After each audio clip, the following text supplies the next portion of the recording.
I know that I'm touching on a sensitive topic, but it has been in my mind for a while, so I thought, why not?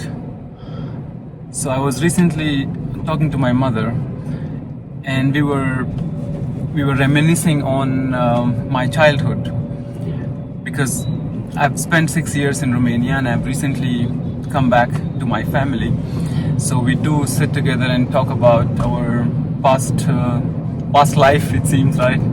Our early childhood and all that. And I was telling her that, Mom, there were a lot of times when if I asked you something, you scolded me, or even sometimes I got some,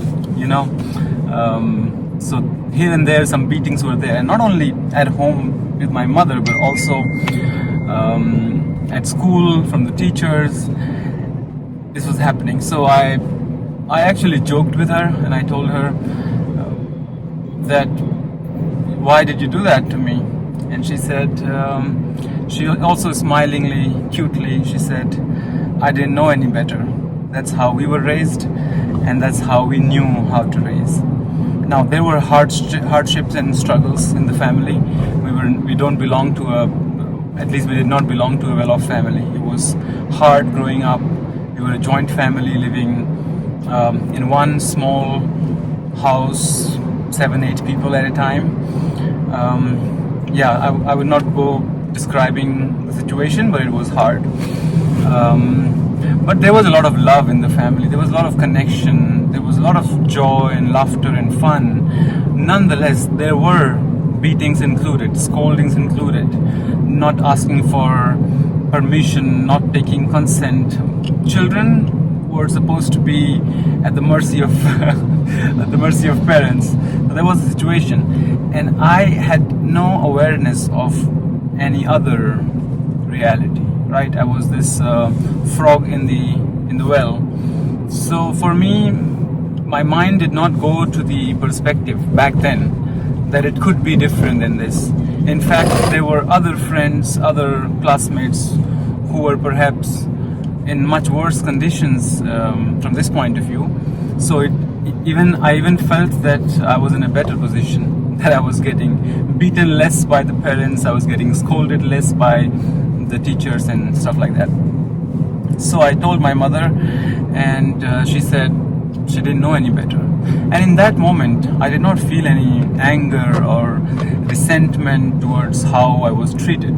In fact, I had empathy. I understood that the parents did all that they could with all the knowledge they had, because they did not have the awareness and information that we have today in our age and time. So they did what they could. And I don't know where you're watching from and if you can relate with this or not, but my experience tells me that if you were born in the 80s, early 90s, in most part of the world, you did perhaps get some here and there. That's my understanding.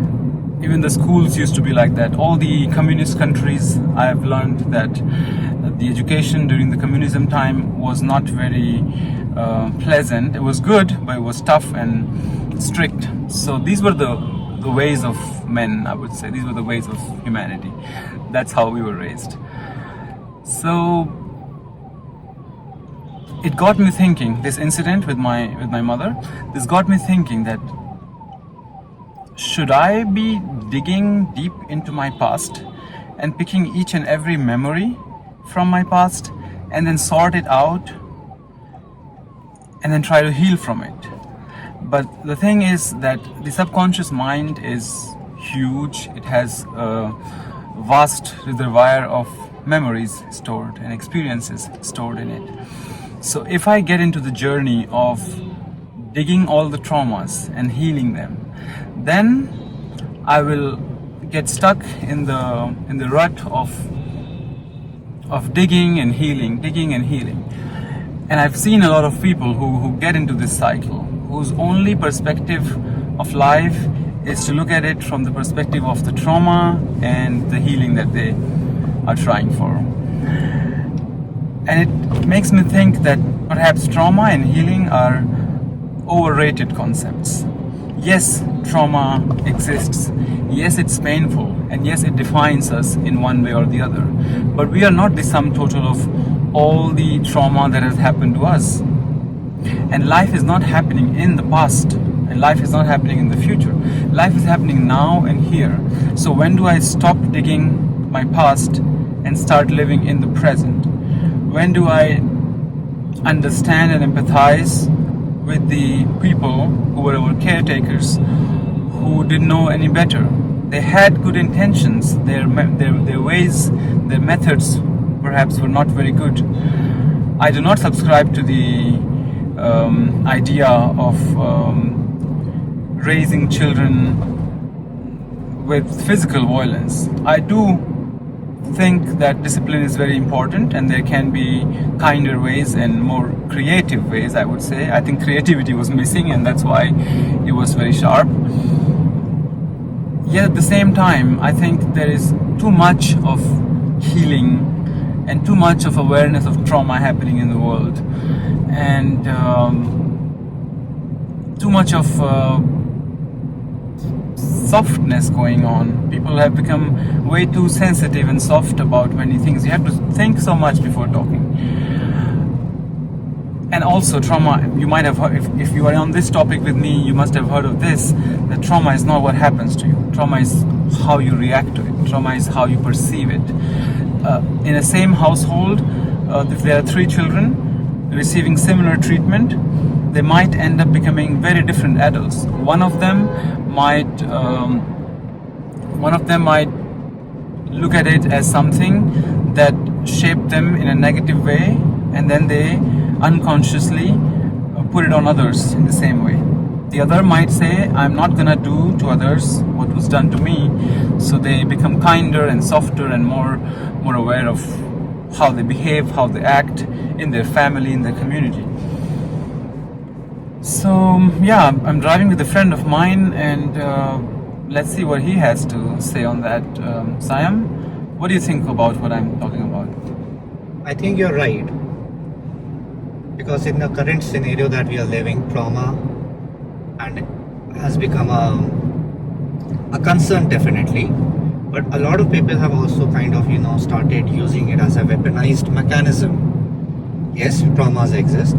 There are different degrees of traumas that exist. However, as you stated, that if we start digging into our past, we will always be depressed.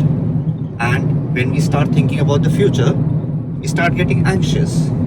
So it is better to be in the present, in the now, right now, and see what can you do better right now, maybe with your children, or with your neighbor, or with the society in general. Right. So life is happening in the here and now. Past is only a memory of all the events that have happened. We're not going back to past, we're only going back to the memory. So once you've learned the lesson from the past, it is very important that we just come to the now and create the kind of life we want to live and the kind of future we want to generate from the present now. Because future is nothing but a future now. And so it is at some point, there's a tipping point for everything. If you take something beyond its scope, it begins to act as a double-edged sword. So if you, and as Sam was saying, that it can also become a weaponized mechanism, or it can become an escape mechanism, that you say, because this happened to me, I'm like that. Because that happened to me, I'm like that. You begin to define yourself by the wounds you carry, and you begin to shield yourself from all the things that you must deal with and come out on the other side by saying that no, because this happened, I'm like this. So this is also an easy escape route for a lot of people. So there is not really a suggestion in this video. I'm just talking to you, we're driving, we're talking. The point is only that in my observation, there are many perspectives to look at life. Trauma exists, healing is possible, but taking it beyond a certain point, it can start to work against its intended benefits. And it will be a miserable life, and that's my strong opinion. It will be a miserable life if you spend all of it by digging into your traumas and healing them, because life is happening now, here and now. So as long as you are present and you deal with things and you decide how to live your life, you're just good to go, and there is no need to overrate trauma and healing. All right, that's all from my side today. Thank you for listening to me.